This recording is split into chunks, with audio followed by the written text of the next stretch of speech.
اعوذ باللہ من الشیطان الرجیم، بسم اللہ الرحمن الرحیم۔ السلام علیکم 9th کلاس، کیسے ہیں سب بچے؟ اللہ تعالیٰ آپ کو ہنستا مسکراتا رکھے، زندگی میں کامیاب و کامران کریں۔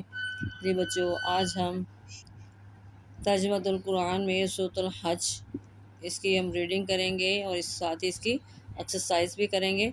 سب سے پہلے سورۃ الحج کا تعارف۔ سورۃ الحج مکی سورت ہے، اس کے 10 رکوع ہیں اور اس کی 78 آیات یعنی کہ 78 آیات ہیں۔ اس کی وجہ تسمیہ اس صورت میں بتایا گیا ہے کہ حج حضرت ابراہیم علیہ السلام کے زمانے میں کس طرح شروع ہوا اور اس کے بنیادی ارکان کیا ہیں۔ اسی وجہ سے اس صورت کا نام سورۃ الحج ہے، یہ اس کی وجہ تسمیہ ہے۔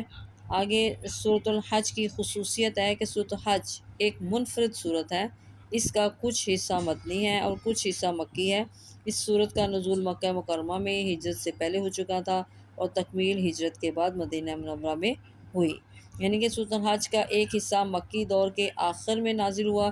یہ حصہ شروع سے آیت نمبر 24 پر ختم ہوتا ہے اور دوسرا حصہ مدنی دور کے آغاز میں نازل ہوا، دوسرا حصہ آیت 25 سے ختم صورت تک ہو جاتا ہے۔ آگے ہے جی سورۃ الحج کا خلاصہ۔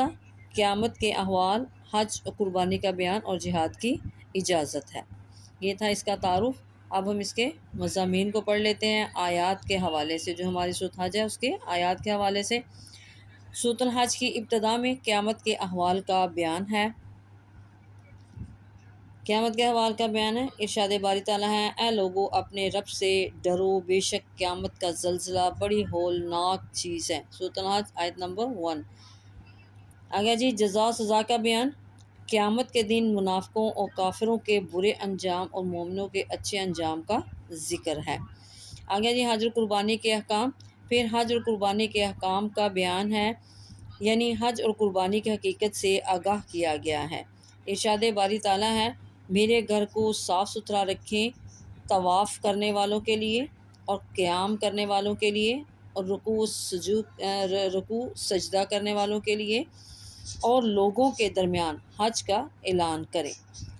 قربانی کے بارے میں ارشاد ہے، اور ہر امت کے لیے ہم نے قربانی کے طریقے مقرر کیے ہیں تاکہ وہ اللہ کا نام لیا کریں، ان مویشی چوپایوں پر جو اس اللہ نے تمہیں عطا فرمائے ہیں۔ آگے جی مشرکوں کے خلاف جہاد کی اجازت دی گئی ہے اور شرک سے منع کیا گیا ہے۔ شرک سے منع کیا گیا ہے، سورۃ حج میں شرک سے منع کیا گیا ہے۔ ارشاد باری تعالیٰ ہے، اور حکم دیا کہ میرے ساتھ کسی کو شریک نہ کریں، نیز شرک کرنے کے لیے کوئی دلیل نہیں، جیسا کہ ارشاد باری تعالیٰ ہے، اور وہ اللہ کے سوا ایسی چیزوں کی پوجا کرتے ہیں جس کی اس نے کوئی دلیل نازل نہیں فرمائی۔ آگے جی جہاد کی اجازت۔ جہاد کی اجازت کو مسلمانوں کے لیے خوشخبری قرار دیا گیا، کیونکہ اب انہیں کافروں کے ظلم و ستم کے خلاف طاقت کا استعمال کرنے کو کہہ دیا گیا تھا۔ آنے والے حالات نے ثابت کیا کہ یہ اجازت واقعی ایک خوشخبری تھی۔ آگے جی ایمان لانے کی دعوت۔ سورۃ الحج کے آخر میں تمام انسانوں کو ایمان لانے کی بھرپور دعوت دی گئی ہے۔ آگے جی پیغام پہنچانے کے لیے انتخاب۔ پھر بتایا گیا ہے کہ اللہ تعالیٰ نے فرشتوں اور انسانوں میں سے جس کو چاہا پیغام پہنچانے کے لیے منتخب فرمایا، جیسا کہ ارشاد باری تعالیٰ ہے، اللہ فرشتوں میں سے پیغام پہنچانے والے چن لیتا ہے اور لوگوں میں سے بھی۔ آگے جی اعمال صالح کا حکم۔ ایمان والوں کو عمل صالح کرنے اور امت کی ذمہ داری ادا کرنے کا حکم دیا گیا ہے۔ جی بچوں، اب آ گیا جی علمی اور عملی نکات۔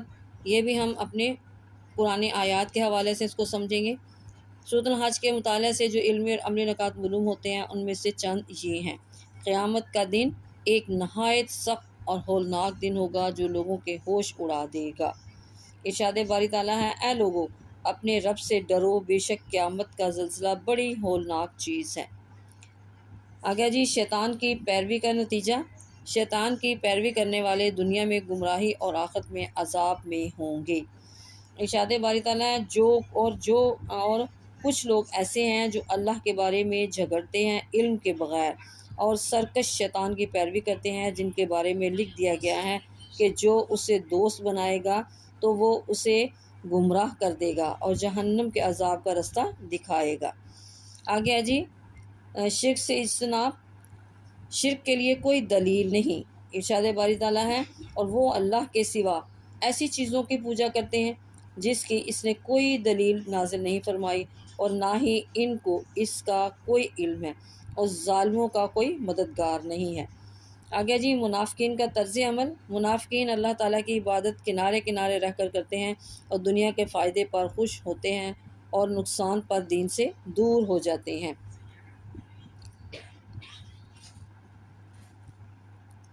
ارشاد باری تعالیٰ ہے، اور لوگوں میں سے وہ بھی ہیں جو اللہ کی عبادت کرتا ہے اور کنارے پر رہ کر پھر اگر اسے کوئی بھلائی پہنچ جائے تو وہ اس اسلام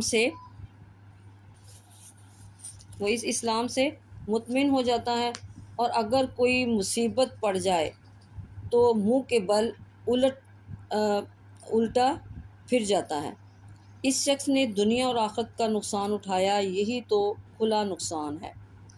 آگے جی ساری کائنات اللہ کے حضور سجدہ ریز ہے۔ ساری کائنات اللہ تعالیٰ کے حضور سجدہ ریز ہے۔ ارشاد باری تعالیٰ ہے، کیا تم دیکھتے نہیں، بے شک اللہ ہی کے لیے سجدہ کرتے ہیں جو آسمانوں میں ہیں اور جو زمینوں میں ہیں، اور سورج اور چاند اور ستارے اور پہاڑ اور درخت اور جانور اور بہت سے انسان بھی۔ اللہ تعالیٰ کی مدد۔ اللہ تعالیٰ ان کی مدد فرماتا ہے جو اللہ تعالیٰ کے دین کی مدد کرتے ہیں۔ ارشاد باری تعالیٰ ہے، اور اللہ اس کی ضرور مدد فرمائے گا جو اس کے دین کی مدد کرے گا۔ جی بچوں، یہ تھی آج کی ہماری ریڈنگ۔ اب ہم اس کی ایکسرسائز دیکھتے ہیں۔ جی سب سے پہلا جی درست جواب کی نشاندہی کیجیے۔ سورۃ حج ہے مکی، مدنی ان میں سے کوئی نہیں۔ اب اس کا صحیح آنسر کیا ہے؟ مدنی۔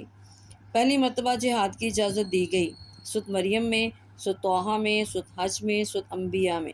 اب اس میں صحیح آنسر کیا ہے؟ سورۃ حج میں۔ سورت کے شروع میں قیامت کے احوال کا بیان ہے، سورۃ طٰہٰ، سورۃ الحج، سورۃ الانبیاء، سورۃ مریم۔ اب اس میں صحیح آنسر کیا ہے؟ سورۃ الحج۔ سورۃ الحج میں حکمرانوں کو تاکید کی گئی ہے، نیکی کا حکم دینے کی، صلہ رحمی کی، عفو درگزر کی، مساوات قائم کرنے کی۔ اب اس میں صحیح آنسر کیا ہے؟ نیکی کا حکم دینے کی۔ سورۃ الحج میں جہاد کی اجازت کو مسلمانوں کے لیے قرار دیا گیا، ذمہ داری، قرض حسنہ، خوشخبری، یہ تینوں۔ اب اس میں صحیح آنسر کیا ہے؟ خوشخبری۔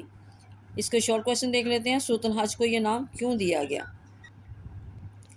جی بچوں، اس کا فرسٹ شارٹ ہے جی، اس صورت میں بتایا گیا ہے کہ حج حضرت ابراہیم علیہ السلام کے زمانے میں کس طرح شروع ہوا اور اس کے بنیادی ارکان کیا ہیں، اسی وجہ سے اس صورت کا نام سورۃ حج ہے۔ آگے جی سورۃ حج کا خلاصہ کیا ہے؟ آگے جی سورۃ حج کا خلاصہ قیامت کے احوال، حج و قربانی کا بیان اور جہاد کی اجازت ہے۔ آگے جی سورۃ الحج کے اہم علمی اور عملی نکات میں سے کوئی سے دو تحریر کریں۔ تو اس میں سے آپ نے کوئی سے دو تحریر کر دینے۔ شرک کے لیے کوئی دلیل نہیں ہے، منافقین اللہ تعالیٰ کی عبادت کنارے کنارے رہ کر کرتے ہیں اور دنیا کے فائدے پر خوش ہوتے ہیں اور نقصان پر دین سے دور ہو جاتے ہیں۔ یا یہ بھی لکھ سکتے ہیں ساری کائنات اللہ تعالیٰ کے حضور سجدہ ریز ہے، اور یہ اللہ تعالیٰ ان کی مدد فرماتا ہے جو اللہ تعالیٰ کے دین کی مدد کرتے ہیں۔ کوئی سے بھی اس میں سے دو پوائنٹس آپ نے لکھ دینے ہیں۔ یہ بچوں، یہ تھا آج کا ہمارا سبق۔ اس کو آپ نے اچھی طرح یاد کر لینا ہے، آیات کے حوالے سے ہم نے اس کو سمجھا۔ اس کو آپ نے بار بار سننا ہے تاکہ آپ کو یہ سوال اچھی طرح یاد ہو جائیں۔ اپنی دعاؤں میں یاد رکھیے گا۔ اوکے، اللہ حافظ۔